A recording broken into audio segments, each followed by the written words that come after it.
বন্ধুরা, যদি আপনার পথের মাঝে কেউ আসে তবে দ্বিধাবোধ না করে তার বিরুদ্ধে ব্যবস্থা নিন। ভারত সরকারের পক্ষ থেকে ভারতীয় নৌবাহিনীকে ঠিক এমন টাইপেরই আদেশ দেওয়া হয়েছে এখন, যার পর এখন ভারতীয় নৌবাহিনী কোনো রকম সংকোচ ছাড়াই হরমুজ প্রণালীর দিকে রওনা হয়েছে। এখন দেখার বিষয় হলো যে ইরান আর ইরানের সহযোগী অর্থাৎ হুতি আর হিজবুল্লাহ জঙ্গিরা ভারতীয় নৌবাহিনীকে নিয়ে কি অবস্থান গ্রহণ করে।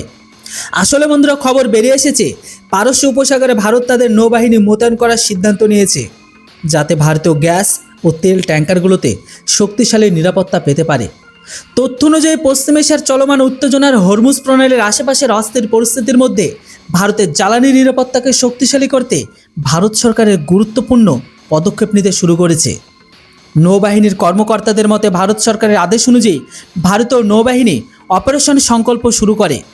আর এরই অধীনে নৌবাহিনী বেশ কিছু যুদ্ধজাহাজ পারস্য উপসাগর আর ওমান উপসাগরীয় অঞ্চলে মোতায়েন করেছে। আর এই যুদ্ধজাহাজগুলো ভারতের দিকে আসা বাণিজ্যিক জাহাজ, বিশেষ করে এলপিজি ট্যাঙ্কারগুলোকে প্রয়োজনীয় সহায়তা আর সুরক্ষা প্রদানের জন্য প্রস্তুত। এই মোতায়েনে এমন এক সময় করা হচ্ছে যখন এই অঞ্চলের সামুদ্রিক পথগুলো হামলা এমনকি অবরোধের কারণে বিশ্বব্যাপী জ্বালানি সরবরাহ ব্যাহত হচ্ছে।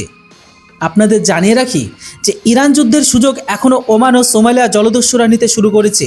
আসলে যা ঘটছে তা হলো মিসাইল হামলার ভয়ে এ এলাকায় কোনো টহল হচ্ছে না। ওমান হোক বা আরব দেশগুলোর নৌবাহিনী সবাই ইরানি মিসাইল হামলার ভয়ে গভীর সমুদ্রে যাচ্ছে না, যার সুযোগ নেই ওই জলদস্যুরা তেল ট্যাঙ্কারগুলোকে লুট করছে। তা না হলে সেগুলোর ওপর সুইসাইড বোট ছেড়ে দিয়ে বিস্ফোরণ ঘটাচ্ছে। সাম্প্রতিক সময়ে এই হুতি বিদ্রোহীরা চিওস্লান নামের একটি ট্যাঙ্কারকে লক্ষ্যবস্তু বানিয়েছিল, যা গ্রিসের মালিকানাধীন বলে জানা গেছে। আর এরই মধ্যে যুদ্ধে তারা এই ধরনের 3 থেকে 4টি তেল ট্যাঙ্কারকে উড়িয়েছে।